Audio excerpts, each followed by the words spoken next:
afternoon. It's the pit stop, and folks, Memorial Day holiday weekend is right in front of us, which means Indy500, right, in Indianapolis. And, of course, Coca-Cola 600 on the NASCAR Cup side. The Truck Series and O'Reilly Series get underway at Charlotte Motor Speedway as well this weekend, starting on Friday. Lots of stuff happening here, and we'll be looking ahead later on in the program. Of course, at the beginning of the show, we look back here to last weekend, Dover, for the Cup Series as well as Indy 500 qualifying also last weekend. But first, I'm Stephen McCollum, and we look at the racing world every week here on the program.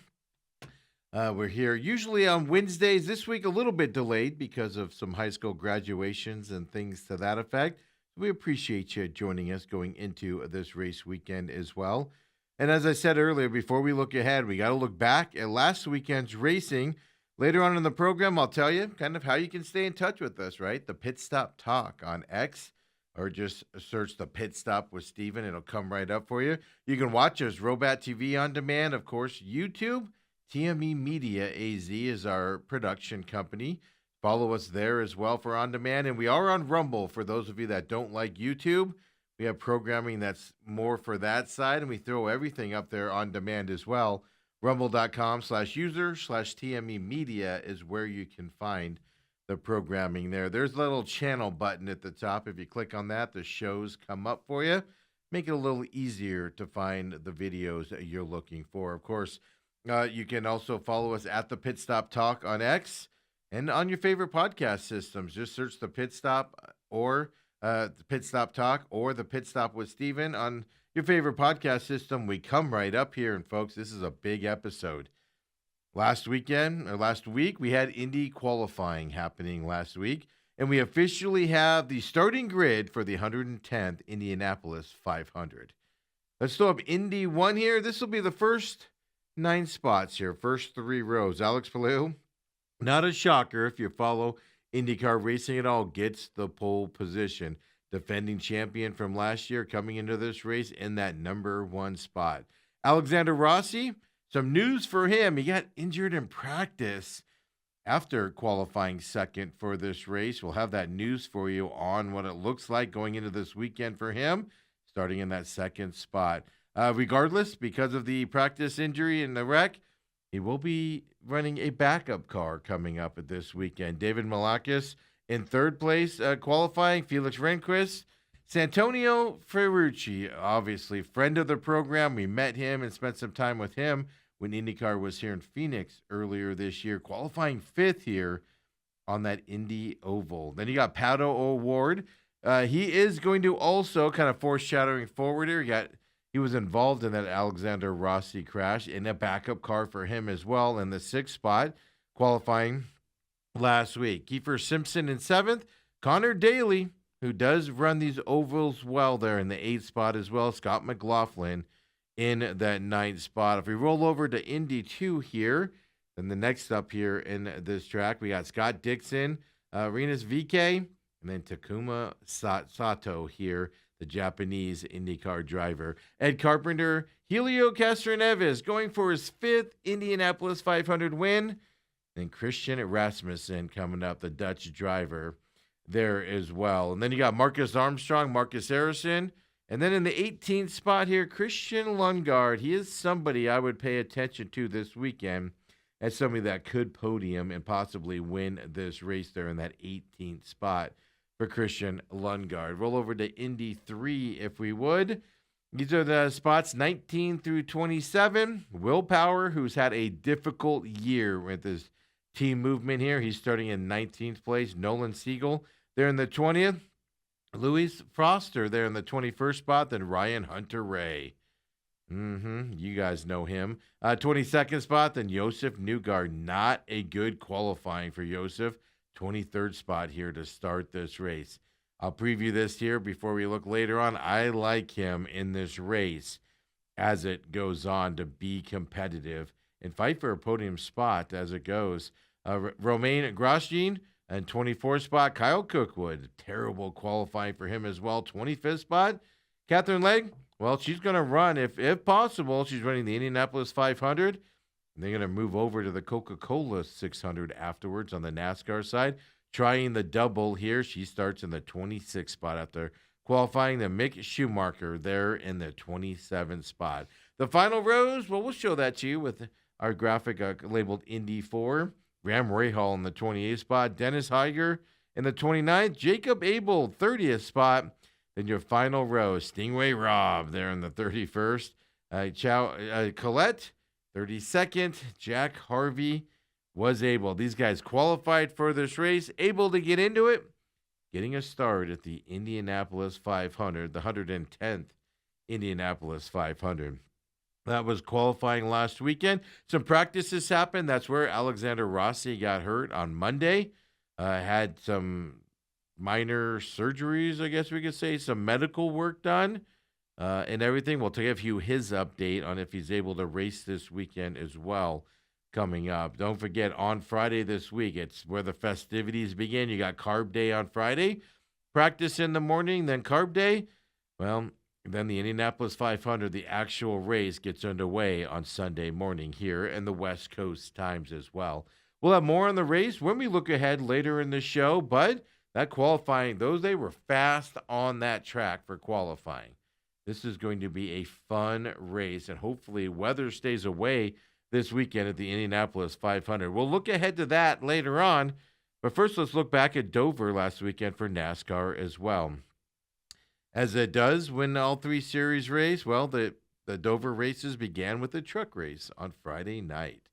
Basically, no shocker here. Kyle Busch came down from the Cup Series, well, and he got another victory in the Truck Series. His 5th Truck Series trophy, 13th overall, just at Dover. Yeah, he dominated Friday's race, leading 147 of the 200 laps. He swept both stage victories en route to that 3.039 second victory for Kyle Busch. Let's go. There was a blowout win for him in the Truck Series. Let's go to the broadcast afterwards. Fox Sports FS1 gives us the truck race all season long. Of course, the Cup Series changing media partners here this week with the Coca-Cola 600. FS1 gives us the truck race. Here's Kyle Busch after the race. And a bow in front of the fans that are all on their feet down here at the Monster Mile. And Michael Waltrip said earlier in the race that a confident Kyle Busch is a dangerous Kyle Busch. Your 69th victory in this series, your 5th right here. Why do these moments never get old, Kyle?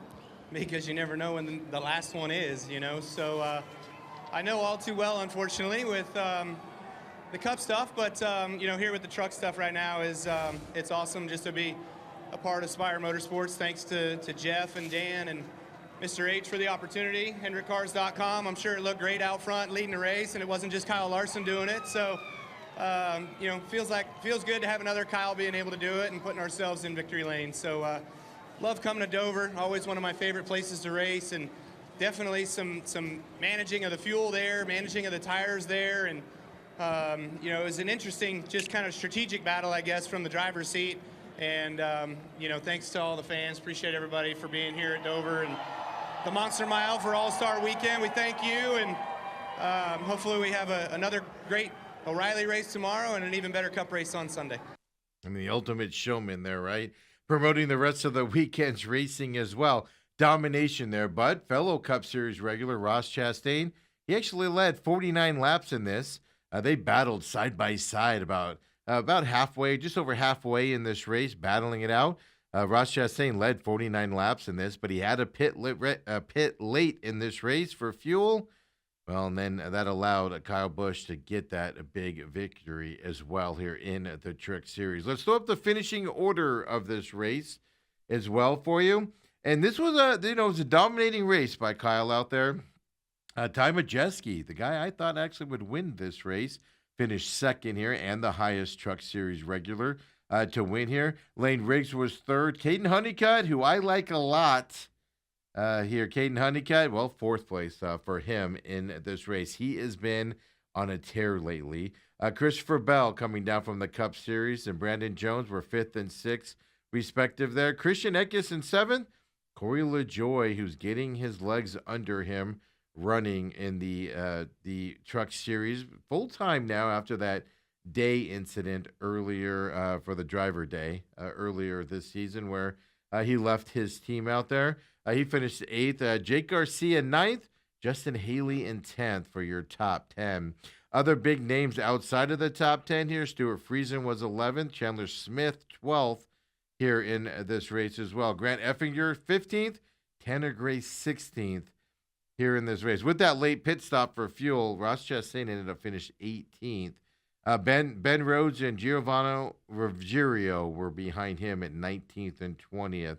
In terms of the big name guys we pay attention to based off of playoff stuff out there. Another note here in this race, well, it started, if you followed us last week, we talked about it, and then, of course, lots of talking leading into this race last Friday.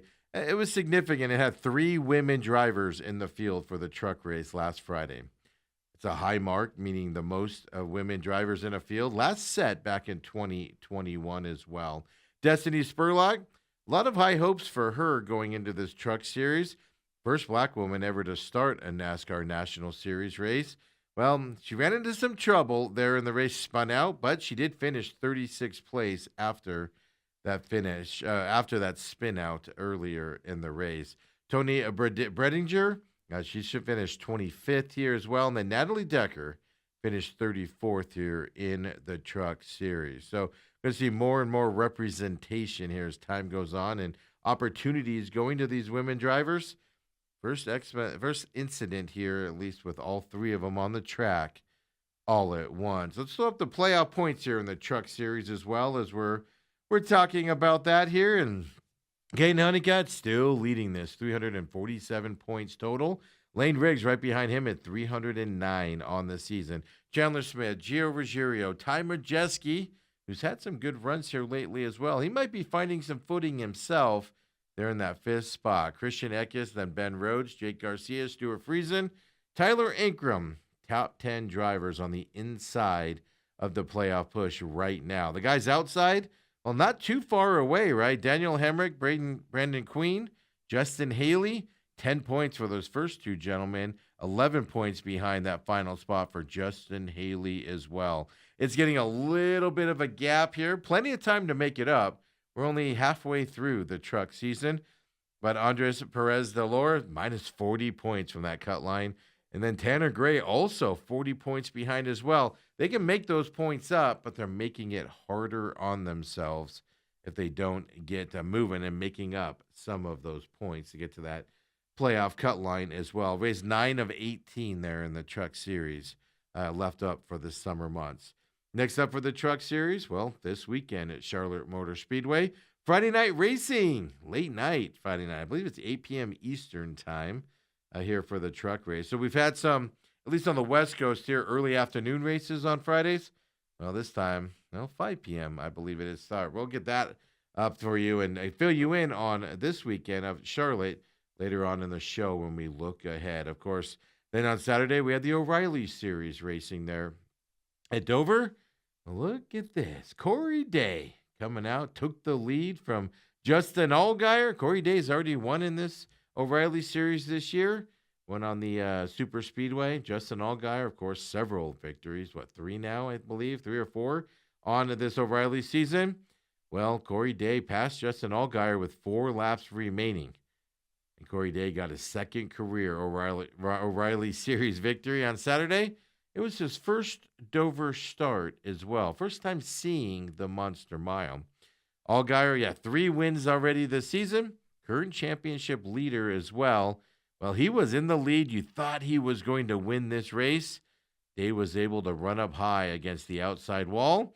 Basically, they ran into a lapped car, Blake Luthen's car, and they had to make decisions there. Allgaier was not happy with that lap car after the race. But Day did pull ahead of the 3 cars, drove away from Justin Allgaier after that move. All that momentum of the pass, well, it took Day's Chevrolet, to 4.461 second victory over the series leader right now, Justin Allgaier. Allgaier led 71 of the 200 laps, race leader in terms of the lead laps. And it answers Day's career first victory at the series' largest track, which that was in Talladega, where his first victory was just a few weeks ago. I think it was about 3 weeks ago for him. Let's check out that battle here. Kind of a split, a put together video here. It's going to show you the battle where the pass happens. Then, of course, the checkered flag as well. Here's the battle between Day and Allgaier. O'Reilly won. The lap car was undecided too. Oh boy, Corey's gonna be able to beat his outside here on the exit of the corner. Oh, real side, he's into the wall, he takes the lead. What a pass. Great. Final time down the back straightaway. They'll work the high lane through 3 and 4. Allgaier closes in again, but it's not enough. Out of turn 4, second win of the year. Corey Day victorious at Dover. You saw the split there. What the lap driver kind of didn't commit to a lane, was unsure about it going into that turn, which you could say caused Allgaier to slow down a little bit, lift a little bit, and lose some momentum there. But when they both passed him there, you saw both Allgaier and Day's car get a little squirrely and from behind. They're held onto it, and Corey Day getting about 3 laps later to that victory win out there. Hey, Corey Day's second victory of the season. Last one on that super speedway at Talladega. Let's check in with Corey Day here on the Monster Mile. O'Reilly 2. Lead. Oh, man, I was hoping that that's how it would have played out. I saved so hard there that early in that last run once we put on tires, and the yellow came out, and I was like, oh, this thing's going to be a caution fest, and it was all for nothing. But, oh, man, it just worked out good. So thank you, Mr. Hendrick. Thank you, Jeff Andrews, Jeff Gordon. This one feels really, really good. The Talladega one was unexpected and super speedway and whatever, but we earned that one. Thank you. I mean, this kid is coming up 2 victories now, 2 in 1 season. His first 2 on this series. Corey Day is an up-and-coming driver you need to pay attention to, folks, as he comes into this series. And then Allgaier, of course, disappointed with his second-place finish. We talk about Allgaier a lot, right? Very competitive, doesn't like not winning out there. Well, after the race, he did go to that lap car and have a conversation with that young driver leaning into the window there with him. Well, the the CW broadcast caught up with Allgaier after that conversation. Here's Allgaier after the race, O'Reilly 3. Lap car there. I heard you say on the radio we got beat by the lap car. What was the conversation you had with that driver? Yeah, I mean, it's a good teaching moment. Blake and I have spoke, a couple of times, and obviously super talented. Just he kind of made a move to go inside and then back outside, and then I just didn't know which lane he was going to go in. And unfortunately, let the 17 get to my outside. So hats off to Corey. I mean, that whole 17 team. I mean, he was running me down there at the end. We had a few laps older tires, but just proud of our team, proud of everybody on this brand for Circle to Chevy. I thought it wasn't the day that we wanted early on, and the team worked really hard, and we got off on that one cycle, and obviously that was the great thing for us track position-wise, but just disappointed to walk out of here with a second after lead that many laps to the end. So again, hats off to Corey and that whole 17 team, everybody at Hendrick Motorsports, Hendrick Engine Shop, Chevrolet, all of our partners. Just disappointing day. I mean, obviously disappointing there for Justin Allgaier. Had the conversation, teachable moment, as he says, there with the young driver, and I could just see the disappointment on his face with that second place finish as well. The race featured 9 cautions and a lot of short run strategy in this race on that short mile track. And that ultimately is what got Corey Day the victory there at the end. Let's up the finishing order here of the O'Reilly race. This will be O'Reilly 4 as well. We told you already, Corey Day is the winner here in this race. Justin Allgaier, well, second place, as we all know. Sam Mayer, third. William Salwich there in fourth. Austin Hill in fifth. Brandon Jones, sixth. Carson Kvapel, seventh. Ryan Sieg in eighth. Sammy Smith, ninth. 10th, Anthony Alfredo in that 10th spot for him as well. Brennan Poole there in the 11th spot. Austin Green in 12th. In terms of big news, Raja Karuth got in a little bit of a mix-up there on those final laps as well. He finishes 14th for him in this race. Harrison Burton 16th in terms of guys we pay attention to for playoff standing. Sheldon Creed 18th as well. Sheldon Creed, I'm just wondering what's going on with him and his racing team here this year. Not up to the usual standards that they have out there. Brent Cruz, who's a guy I tell you guys, watch this young kid run. It's kind of fun to watch him run. Well, he finishes 22nd. Jesse Love, 23rd as well in this race. So a lot of guys, with big expectations and dreams kind of not getting through here on this race with some wrecks out there and some other running issues for these guys. Let's hope the championship points as well. O'Reilly 5, if we will. Justin Allgaier obviously blowing away the points here in the championship chase here. Number 1, Justin Allgaier is 679 points. Sheldon Creed, I just talked about it. I'm starting to wonder if there's something a little bit off with his teams out there, but he's still in second place in the playoff run. 504 points for him as well. It just seems to me like with Sheldon Creed, when they have a bad week, they have a bad week. You know, it's not just a bad week turns worse for them as opposed to staying up there. But look, overall on the season, second place there for them in the playoff points. Jesse Love in third. Corey Day with his victory, 2 victories now in that 4th spot. Brendan Jones there in the 5th. Then you got Sammy Smith, Austin Hill, Carson Quapple, Sam Mayer, Taylor Gray in the 10th. Then the final 2 drivers inside the playoff bubble here, Parker Retzlaff and William Solwich in that 12th spot. So you can see the first 2 drivers on the outside, Brent Cruz, he's 5 points out of that final cut spot there. Raja Cruz, 6 points out there, next up there in the 14th spot. Then you got Ryan Sieg, 22 points out. He's still in easy striking position. Brendan Poole, though, 61 points out of that cut line. He's getting to the point now where it's going to be very, very, very difficult to get inside that cut line. And everybody after him, I mean, they're almost getting to miracle time. I know there's plenty of racing left, but you have to count on a lot of bad days for drivers ahead of you when you're starting to get 60, 70, 80 points out here in the season. So you got to kind of manage that moving forward for that last spot at 60 points out and farther down as well. Ratings for this in the CW, well, 1,030,000 total viewers for the Saturday's race there at Dover. That's all per Nelson's panel plus big data out there. Viewership peaked at 1.169 million viewers during the waning laps. That was between 3:15 and 3:30 p.m. our time here on the West Coast. 6:15, 6:30 there on the East Coast as well. If you compare it to last year's 14th race of the season, well, that was at Nashville Super Speedway then. 4% increase over last year's Nashville Super Speedway race on the same weekend. The CW did set a record for its NASCAR coverage, 14 consecutive races eclipsing 1 million viewers for the CW. The all-time record for this series, well, that number's 15 over 1 million in 2016 as well. And with Charlotte coming up this weekend, they're probably going to tie that record here coming up. It's Memorial Day weekend, though, of course, there at Charlotte Motor Speedway coming up this weekend here for the O'Reilly Series as well. And, of course, we'll look ahead to that when we get to the look-ahead portion of the show, because we got to talk Cup Series at Dover. It means the all-star race out there. It's an exhibition race, doesn't bring any points our way, but it does bring $1 million payday to the winner of this race. And for the second time in his career, Denny Hamlin won that NASCAR Cup Series All-Star race, and he won it from the pole position here this time. Well, he made the pass for victory over his teammate, Chase Briscoe, there with Joe Gibbs Racing. 29 laps remaining is when he made that pass. Then Denny Hamlin didn't look back and claims the $1 million winner's check at the All-Star race. The other symbolic thing here on this race, Fox's last broadcast here.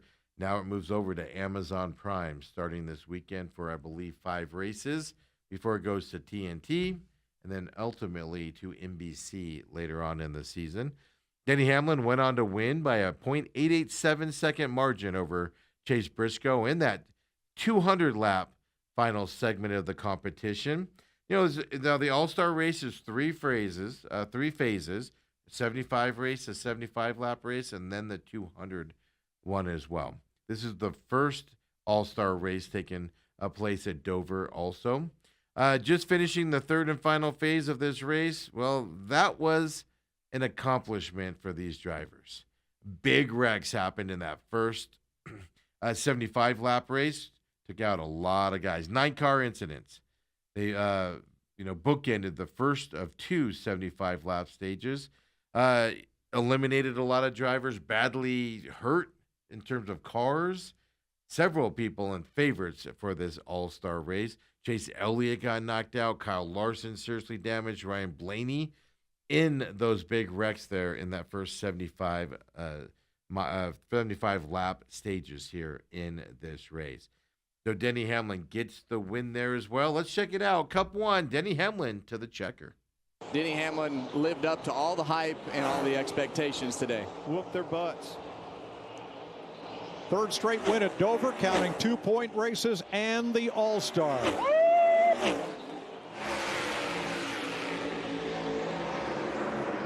That's what $1 million feels like. Oh, there's nothing better than $1 million. Winning the All-Star, winning any race, but coming to the All-Star race, winning all that money, you see the enthusiasm out of the team up there, and you can really sense just how much it means to these team guys to be able to put their. Yeah, Denny Hamlin getting that win, and he's kind of hitting his stride here this year. I know it's his third win. I know it's a non-points race, but $1 million in his pocket as well. So let's check in with the big all-star winner, Denny Hamlin, after the race, Cup 2. It's makes it a lot easier when you got a car this fast, honestly. But hats off to this whole Progressive team. I want to say what's up to Trish and Mari and everyone at Progressive. Got to see all their employees and agents this past week, but we strive to be number one. We did it today. You got a number of challenges there at the end of the race, primarily from your teammate. As the check falls down, don't lose that. That's worth a lot of money there. But challenges from your teammate Chase Briscoe at the end of the race, and a couple moments that you were back in traffic because of the format. What was it like knowing that you were going to have that battle going on? Yeah, I mean, I liked it. It really it challenged us to have to go through traffic. I mean, otherwise, you could go out there and you could lead a bunch of laps, but I definitely liked the invert. Obviously, it caused some chaos there. It took out some good cars. But overall, it's a typical all-star race when that stuff happens. But I just knew that the game changer for us was long runs and obviously the ability to pass when we're behind someone. What are you going to do with that $1 million? Anything special? Probably give it to Mama. Denny Hamlin wins his second career all-star race. I just wanted to leave that ending there as well. Of course, he lost his dad in that house fire. His mom severely injured. Doing healthy now. She's been in a few races this year, and look at that. Mom gets to pick up that $1 million check as well there from Denny Hamlin, who, like I said, is hitting his stride here as the season goes on. Denny Hamlin led 103 laps here in this all-star race. Chase Briscoe, his teammate there, led 61 laps. They combined to lead all but 36 laps of the final 200 stage. And Briscoe, well, it's his career best in the all-star race and career best this year finish as well. So let's just throw up the finishing order now. It's of course, championship or an exhibition race, so limited cars in this and all of that.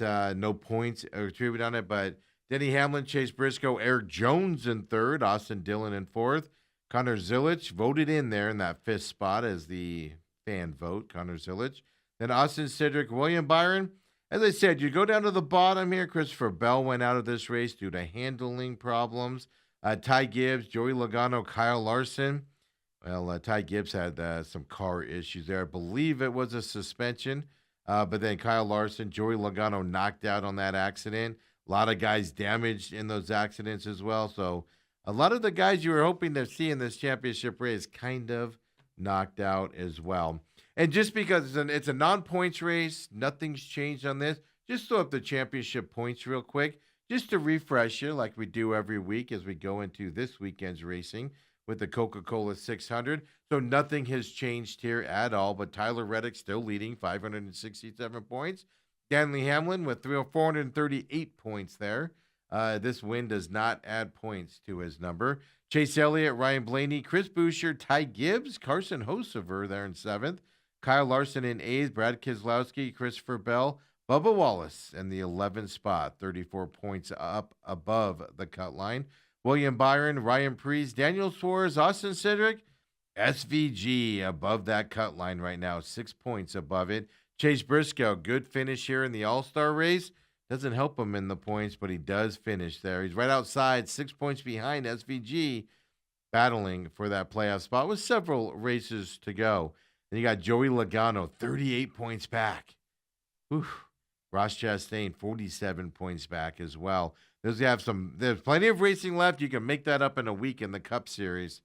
but you got to have some good weeks coming up here for these guys as well. Ratings for the All-Star race. Well, Fox Sports 1, with their last race that they have of this season, moves over to Amazon Prime this weekend for the Coca-Cola 600. Well, FS1 averaged a 1.04 rating, 1.8 million viewers for Sunday's All-Star race there at Dover. Again, Nelson panel only data for that.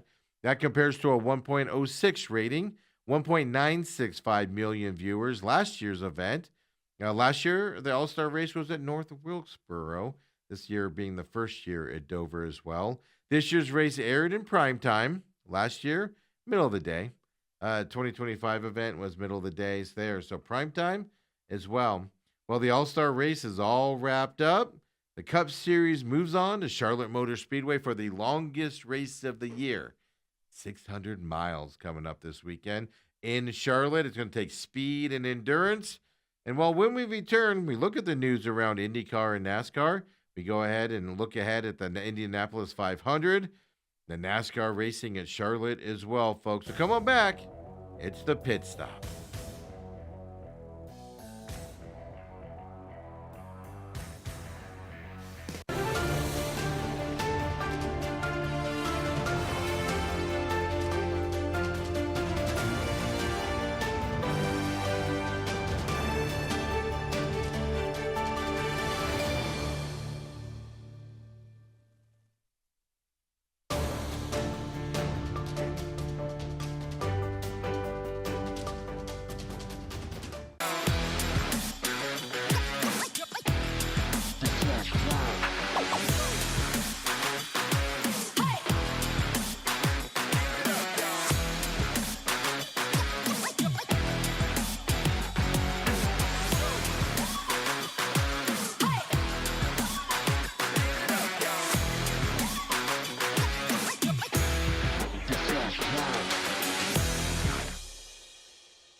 Welcome back to the Pit Stop. Every week we come to you with racing news, weekly show here as well. Follow us at the Pit Stop Talk on X.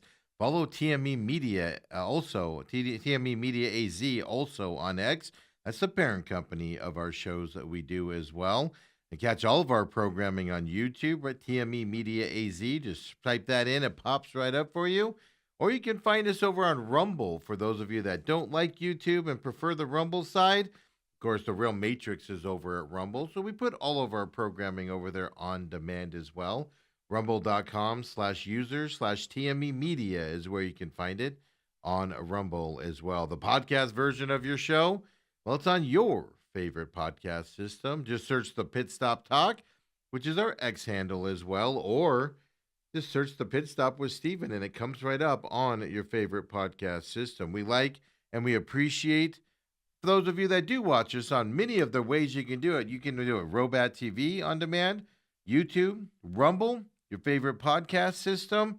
We have other options coming up for you as well. And we see you guys, our numbers get kind of spread out there, but we see you guys listening to us in those fashions. Please like and subscribe to all of our pages or however you listen to our pages. Also, share us with your friends out there as well. We greatly appreciate it there as well. And don't forget TME Media AZ as well for our parent company out there. Let's get into news around racing. Of course, as we get into this racing this weekend, NTT Inc., well, they're the title sponsor of the IndyCar circuit.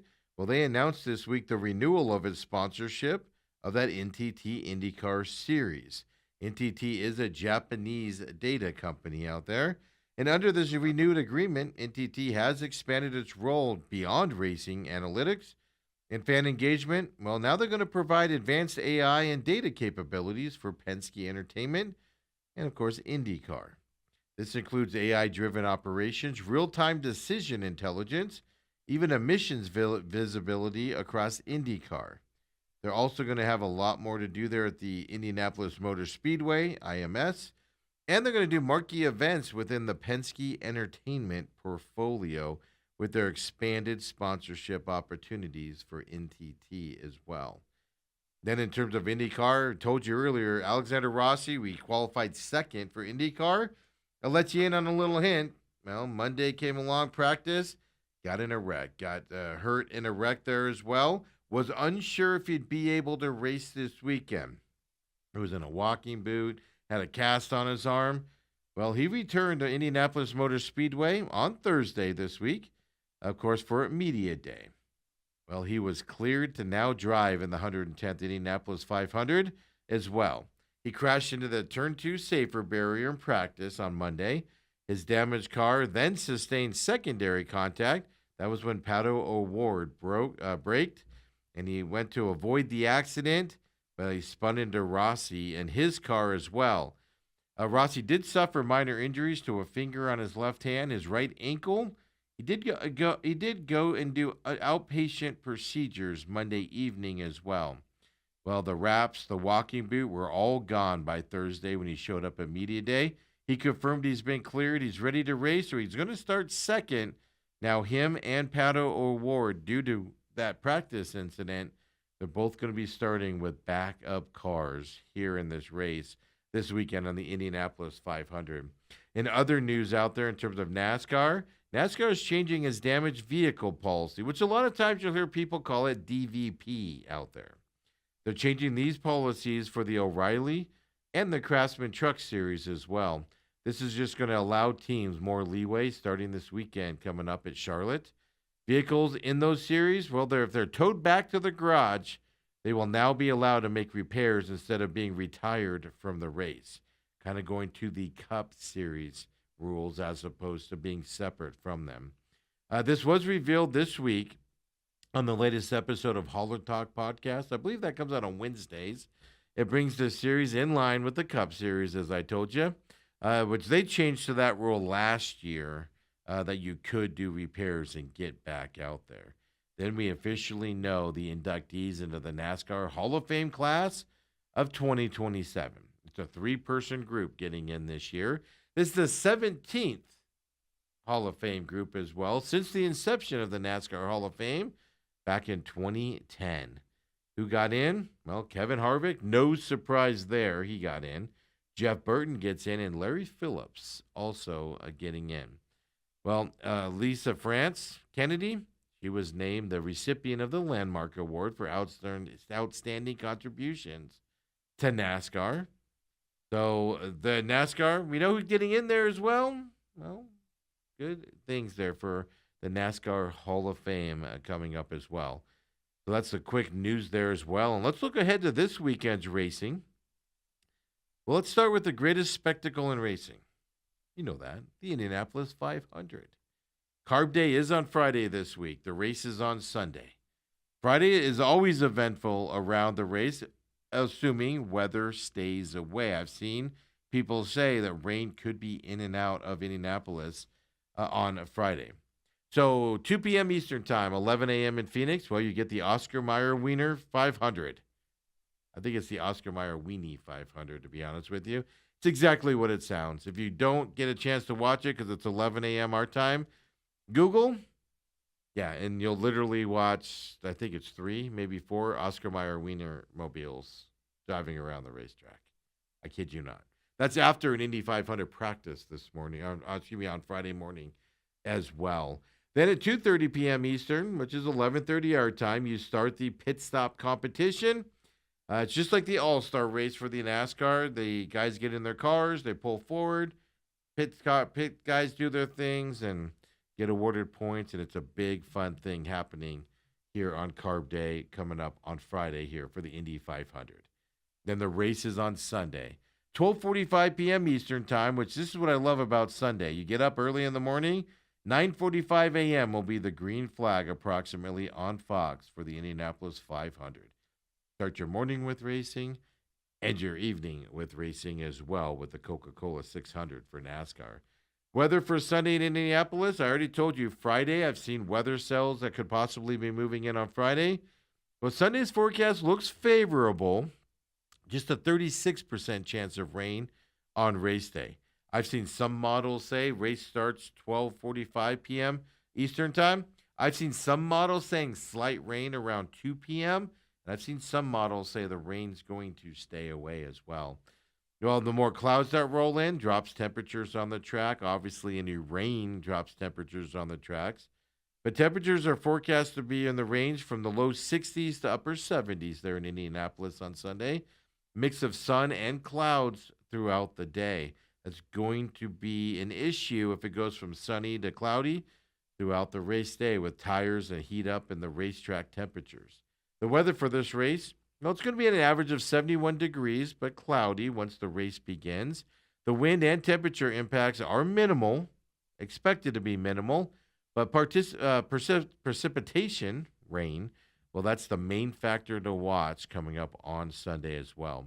The forecast actually suggests that wet track conditions will likely be the primary challenge for the teams and drivers as opposed to rains or hot or cold temperatures. Now, as for the race, series leader Alex Palou, well, he's on the pole. He's the series leader and dominates out there. Does that mean, though, an easy victory for him out there? You know, he is defending his win last year at the Indianapolis 500. The speeds for a lot of these drivers were fast in qualifying. They were going fast, folks. Well, who can handle the temperature changes if they happen on the track? Who can even handle the weather disruptions if they happen, meaning rain? Who can handle the pressure of the biggest spectacle in racing, the Indianapolis 500? Just showing up at this track, pressure gets on your shoulders here for drivers and these teams. We already told you Pato O'Ward is in his backup car after that incident in practice on Monday with Alexander Rossi. Well, he's also in a practice car. I don't think that fares very well for their finish here in this race to get on the podium or win the Indianapolis 500. Well, friend of the program, Santino Ferrucci. Obviously, we spent some time with him when the IndyCar was here in February or in March. He's starting in fifth place here. Can he keep that momentum going forward on the Indianapolis 500 oval? Can he get to a podium finish there starting fifth for him as well? I'm really rooting for him to have a good finish here as well. Kind of a driver to watch here. Shouldn't be a shocker if you're an Indianapolis IndyCar fan. But I'm going to tell you here, he's starting at 14th. Helio Castroneves. He's won 4 Indy 500s. Can he get his fifth this weekend? Very possible he can end up there. He knows what it takes to win this race. The usual fast oval drivers are obviously in play this weekend as well. You know, pure race pressure on you.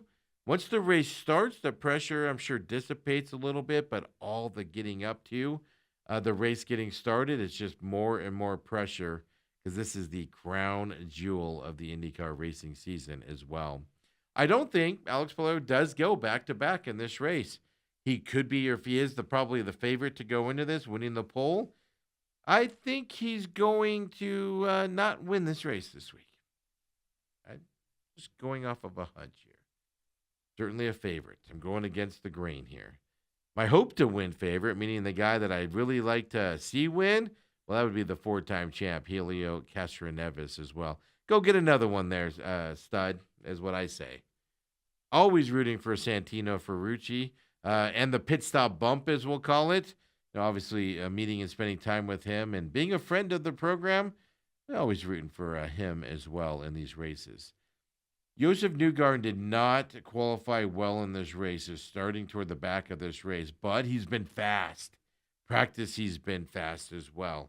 I expect him to be fast in this race and kind of survive some accidents that might happen here in this race. I'm going to go with a long shot here and say Josef Newgarden is going to win the 110th Indianapolis 500 this weekend on Sunday morning. Throw it out there. See what happens. Now we got to talk some NASCAR, of course, out there. Charlotte Motor Speedway. It's a 1.5-mile asphalt paved oval here for these guys. It's a fast, fun track. All 3 NASCAR series are going to run very well on this track as well. Obviously, speed on these 1.5-mile tracks is a determining factor to win these races. It's green flag pit stops, also very important to win this race. Then, in terms of the Cup Series, you got another factor this weekend. Endurance comes in to this race on the Cup side. 600 miles, longest race of this season. It will wear you down as it goes on.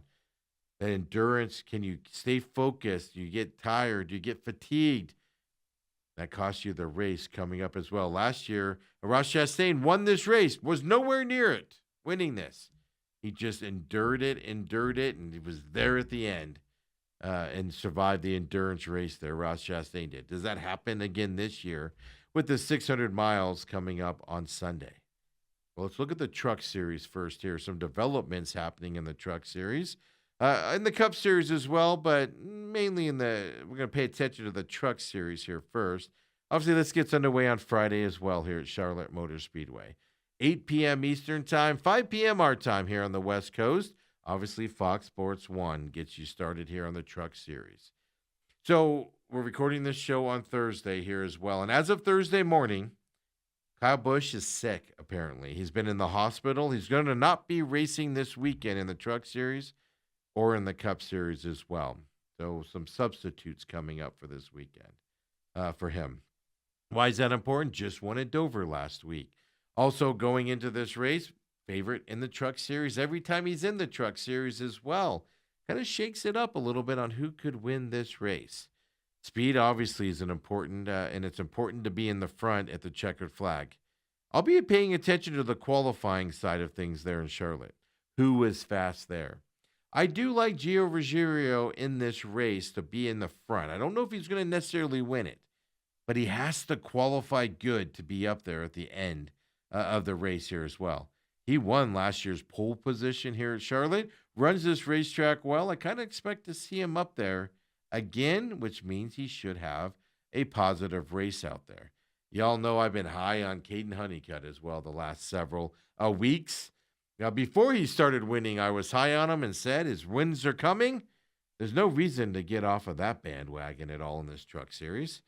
Caden Honeycutt, I'm going to tell you right now, gets his win here at Charlotte Motor Speedway this weekend as well. You know, I'm just rooting for the kid. I think he's going to be able to do it. See what happens out there in that Truck Series. Then you got the O'Reilly race on Saturday.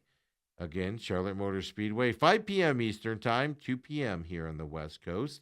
For this race, always on the CW for the whole season. Practice will be Saturday morning, 8 to 8:50 a.m. Phoenix time.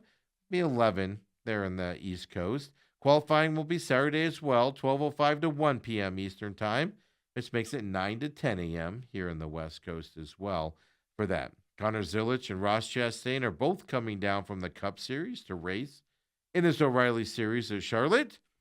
We know, again, speed is going to win this race.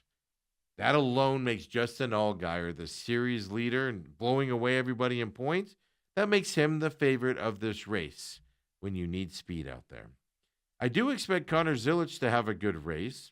He's won many races last year on the O'Reilly Series last year and dominated the series. He could possibly win it, but Cup Series guys coming down, we don't take those into account too much. We just assume they're going to win coming down. So I'm not going to pick Connor Zilic. He could win it, but we always are looking for the number one finishing O'Reilly driver is what we are going to look at as well. Jesse Love will have the speed. I love watching Brent Cruz in these intermediate tracks. Can he have a great finish here as well and possibly win it? You know, I talk about Sheldon Creed. It's just when it goes bad for them, it goes bad. Can he get up front and secure a victory here on this 1.5 mile oval as well? Interesting rumors this week over the last 2 weeks, I'll be honest with you. I've been hearing there are rumors of Justin Allgaier retiring after this season. I have no idea if there's any truth to that. I have no idea. He's an older O'Reilly driver. He's in his mid-30s. and things to that effect. I don't know if there's any truth to it. I just seen them be popping up in a few areas, but sources you can kind of trust that at least it's a thought out there. Well, he's also been running well this year as well. Obviously, dominating one several times, number one in the point standing there for the playoffs. I think his dominant year continues here at Charlotte. He's going to have a fast car. He's going to be in the front of this racetrack as well as he goes around. I'm going to go Justin Allgaier continues his fantastic season, wins at Charlotte as well. And then the Cup Series, obviously, on Sunday. And it's a night race here, 6 p.m. Eastern Time, 3 p.m. here on the West Coast. Coca-Cola 600. Green flag, 6:29 p.m. Eastern Time, so about 3:29 here in the East Coast. Again, no longer on Fox, Amazon Prime this weekend, so streaming service out there for you. Last year, I thought Amazon Prime, going from Fox to Amazon Prime, I thought Amazon did a fantastic coverage job. I'm expecting it to be exactly the same in terms of quality, maybe a little bit better starting this weekend. But we are done with Fox, which Fox is my least favorite network covering NASCAR out there. Looking forward to this. We all know speed's important at these mile-and-a-half ovals for the Cup guys. But as I said earlier, endurance is important at the end. Mistakes will happen as fatigue sets in. Sitting in a car for 600 miles, 400 laps, it's a long time to be in there. This race has been won by 9 different drivers over the last 9 years. No repeats. This is NASCAR's marathon crown jewel race. It's so long, it actually added an extra stage to this race. Each stage is 100 laps long. They have 4 of them now. Yeah. It's also the most lucrative race on the schedule. Well, at least in terms of points available to win by the drivers. Finishing on the stage in points, right? Laps led, fastest car, obviously winning the race out there as well. Told you earlier here, Ross Chastain survived the race. Nowhere near the front, right? Didn't think he was at a chance to win it. Just dominated the last several laps there last year and just kind of looked fresh when everybody else looked a little bit tired as well from Ross Chastain. Do we see another driver step up at the end when everyone else is fatigued to get the win and stronger finishes here for the driver out there? One cool thing about the Coca-Cola 600, well, it gives drivers in the Cup Series the chance to honor fallen soldiers. They call it the 600 Miles of Remembrance program is what they call it. What they do is they place their names, they replace their names with the placement of the fallen soldiers on the windshields of their respective race cars. I love this aspect of it and watching this and learning about the guys, the fallen soldiers that are on the front of the cars here as they get that notoriety that they justly reserve here on Memorial Day weekend as well. Speed gets you up front here at this racetrack. Green flag pit stops get you up front here and keep you up front in this racetrack. Can you get the win because you're able to pay attention? You're not fatigued out there. You don't make the mistakes. That's the big question coming into this weekend's race. Coca-Cola 600 active winners. Well, we told you Ross Chastain got the win last year. 9 different winners over the last 9 years, folks. Expect new winners this year as well. Christopher Bell won it in 2024. Ryan Blaney won it in 23. Denny Hamlin in 22. Kyle Larson in 21. Brad Keselowski won it back in 2020 as well.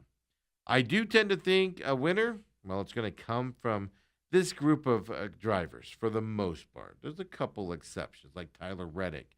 Can he pop his head up here in a long race? I think the 600 miles might hurt him a little bit as the race goes on as well. I only see a Ford winning, which would mean Blaney, Keselowski, the Joey Logano. I only see them winning if they win off the stamina side of the race, meaning they're just there toward the front and are able to make some moves at the end and maybe a late pit stop, or just able to make some moves at the end and outrace some guys out there. That's the only way I see a Ford winning this race. Obviously, Chevrolet and Toyota are going to be the speedsters out there. So that tells you, and there's other ones out there, but Joe Gibbs or Hendrick Driver will probably, be there in the front. And they'll definitely have the speed in this race, plus experience getting them to the end of this race as well. We all know Denny Hamlin's coming into this race with high expectations. He won the All-Star race last weekend, coming in off of that high. To Denny Hamlin's, not teammate, but his driver from his 2311 team that he co-owns with Michael Jordan, Tyler Reddick has had an unbelievable season this year.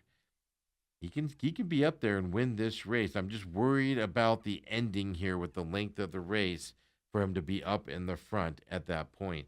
Same thing with Bubba Wallace, his 2311 teammate.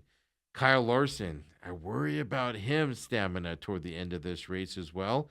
Chase Elliott, he's had some wins here early in the season. Can they push that fatigue and get to that finish line here with the speed of the cars that they will have out there? Christopher Bell, can he compete with his teammate Denny Hamlin to get the win and compete with him on the front? To me, Christopher Bell just has something that's a little bit off, whether something breaks on the car or something happens to him on the racetrack so far this year. I'm not sure he can survive this to that 600 race as well to be in the front as well. I really like how Denny Hamlin has been racing lately. He just seems like the pressure's off of him. He just seems like he's out there having fun, right? He doesn't seem like he's pressing at all. I like the way he's been racing lately. He's got victories to prove of it, including the All-Star race last week. He's going to carry that momentum, I believe, into the Coca-Cola 600 victory this weekend for Denny Hamlin as well coming up. And folks, you might have been noticing me just a little bit distracted here as we're recording this show. And I told you earlier in the show, about Kyle Busch being reportedly in the hospital and stuff like that. Do have a confirmed update for you here in just a minute. And normally this is where we tell you about the next weekend and the next race coming up and how we'll be back next week here on the pit stop. But we're getting kind of shocking news in right now as well around Kyle Busch. And reports were earlier that he was in the hospital, had a sickness, not racing this weekend in the Truck Series and the Cup Series.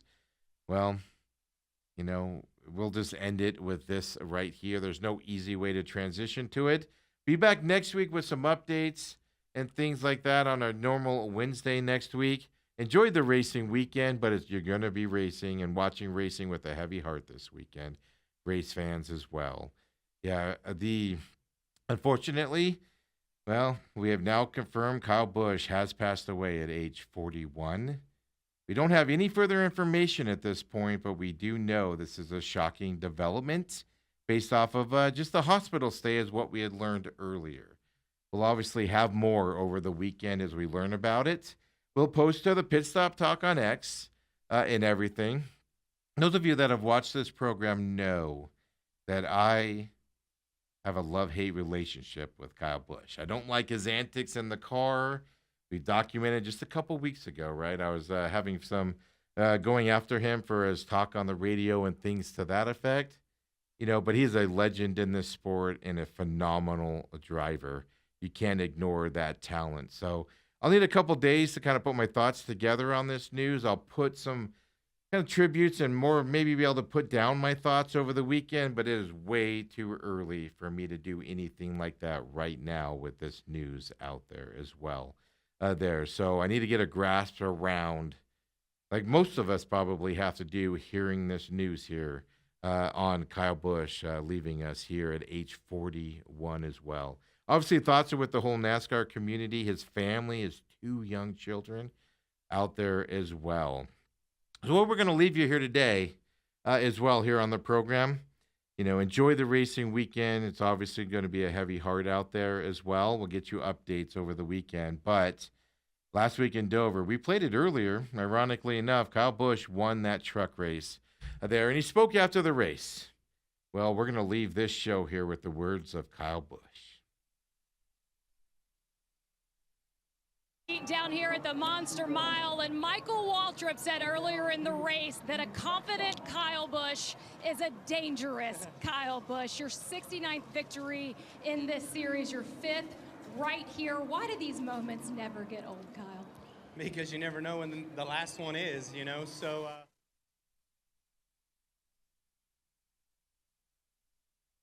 up.